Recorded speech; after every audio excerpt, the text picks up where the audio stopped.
Bonjour et bienvenue sur la chaîne du Bison Futé, la chaîne YouTube dédiée à tous ceux qui souhaitent enrichir leurs connaissances sur la science et la tech. Alors n'hésitez pas à vous abonner, aujourd'hui nous abordons un sujet très intéressant et qui revient périodiquement, le jour du dépassement de la Terre. Avez-vous déjà pensé à la manière dont nous, en tant qu'habitants de la Terre, consommons ces ressources ? Imaginez un scénario où votre budget annuel est épuisé en seulement quelques mois, vous obligeant à vivre à crédit pour le reste de l'année. Incroyable, n'est-ce pas ? C'est pourtant ce que nous faisons avec les ressources de notre planète. Mais avant de plonger dans ce sujet passionnant où je vous donnerai le moyen de calculer votre propre date de dépassement, faisons une courte pause et retrouvons-nous juste après ça.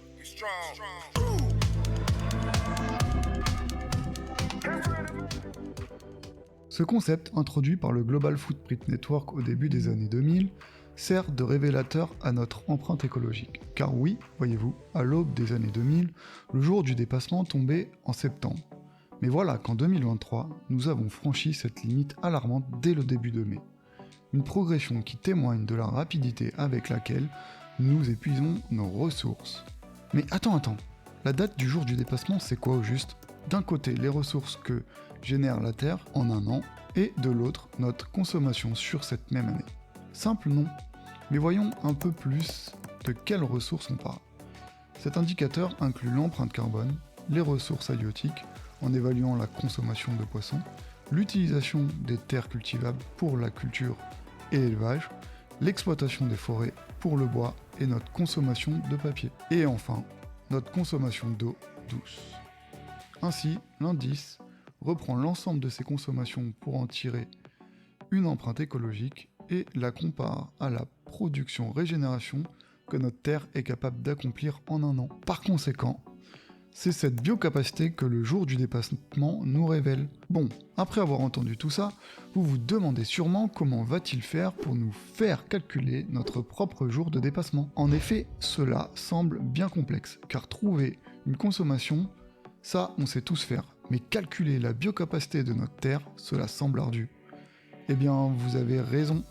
Après m'être intéressé au sujet sérieusement pour vous donner quelque chose de fiable, il faudrait que je vous donne, pour chacun de ces 5 critères, à savoir la production de CO2, la consommation halieutique, l'utilisation des terres cultivables de notre bois et de notre eau, leur modèle biorégénératif. Or, cela dépasse de loin l'objectif de cette vidéo, qui a pour but de vous donner un petit vernis éducatif sur la question de ce qu'est le jour du dépassement. Mais ne partez pas, car oui c'est complexe, mais rien ne nous empêche d'imaginer un modèle simplifié qui vous permettra de vous faire une idée sur votre date de dépassement, d'un point de vue plus personnel. Ça ne sera pas en termes de biorégénération, mais plutôt en termes de consommation moyenne de la Terre. Si toutefois c'est le modèle exact qui vous intéresse, je vous ai mis en description 5 sites qui vous permettront de l'obtenir et vous constaterez sûrement que le résultat est sans appel, vous vivez au-dessus des moyens écologiques de notre planète. Je rappelle qu'en fin de vidéo, je vous donne des astuces pour améliorer votre score. Mais revenons à notre petit modèle. Pour les plus feignants, qui auraient la flemme de chercher les 5 valeurs utiles au calcul, oui, je pense à vous, je vous ai fait une petite application numérique pour un individu moyen vivant en France, juste après. Alors notre modèle, comme pour le modèle du Global Footprint Network, prendra en compte 5 facteurs. La consommation d'énergie, votre consommation d'eau, l'estimation de vos déplacements, la catégorisation de votre régime alimentaire et finalement le poids de vos déchets ménagers. Et pour que notre modèle prenne vie, nous allons simplement pondérer chacun de ces facteurs en fonction de leur impact environnementaux, avec une quantité de points. Nous nommerons ces points les points d'impact. Voyons donc cette attribution rapidement.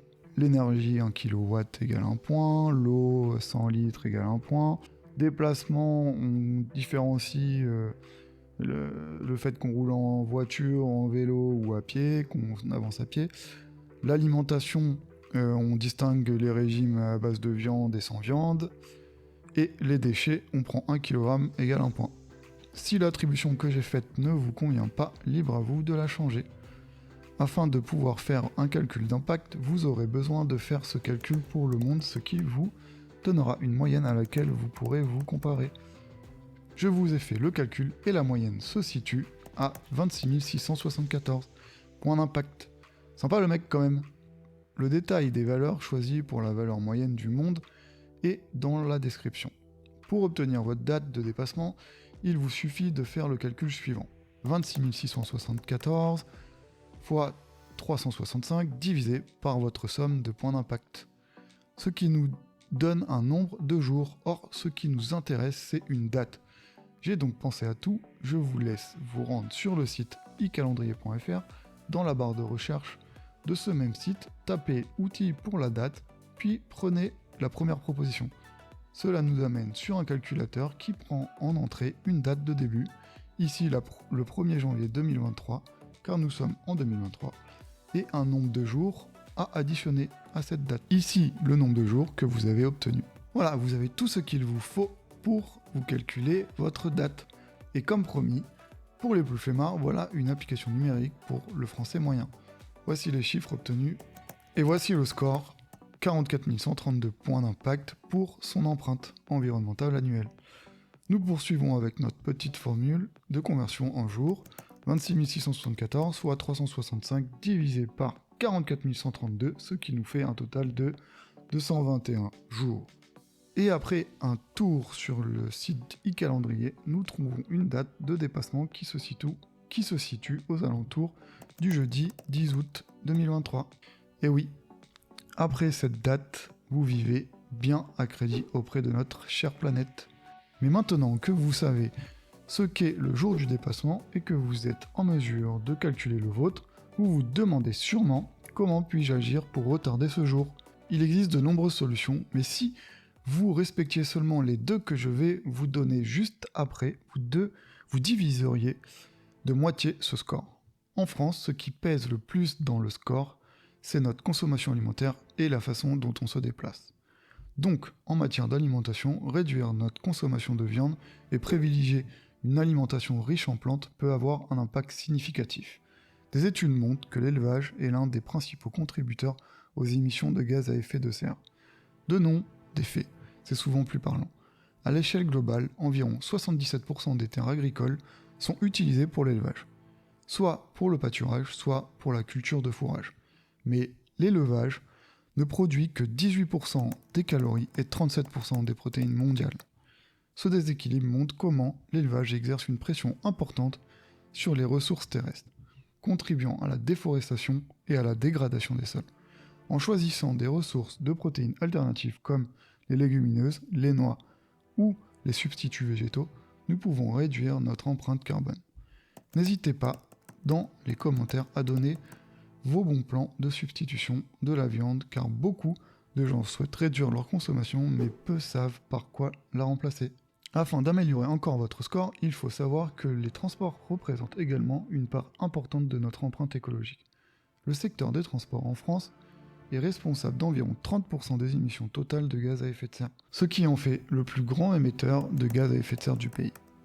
Au sein de ce secteur, le transport routier est particulièrement significatif, contribuant à environ 95% de ces mêmes émissions. Optez pour des moyens de transport plus écologiques comme le vélo, la marche ou les transports en commun peut faire une grande différence. Voilà les amis bisons, en conclusion, le jour du dépassement de la Terre est un indicateur puissant de la nécessité de changer nos habitudes de consommation. Chaque action que nous entreprenons, petite ou grande, peut contribuer à retarder ce jour. Merci d'avoir suivi cet épisode sur la chaîne du Bison Futé. Si cette présentation vous a inspiré ou informé, n'oubliez pas de liker, de partager et de vous abonner pour plus de contenu éducatif.